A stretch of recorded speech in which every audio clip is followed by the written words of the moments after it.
Salah satu kesempatan terkabul doa kita ketika kita buka puasa.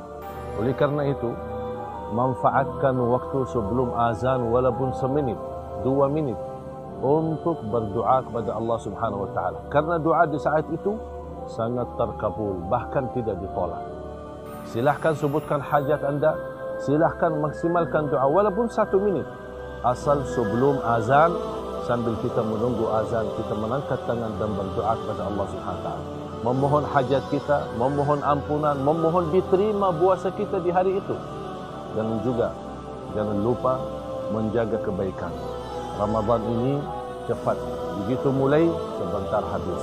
Oleh karena itu manfaatkan kesempatan di bulan suci Ramadan agar selalu berbuat kebaikan yang insya Allah sama-sama diridhai Allah Subhanahu wa taala.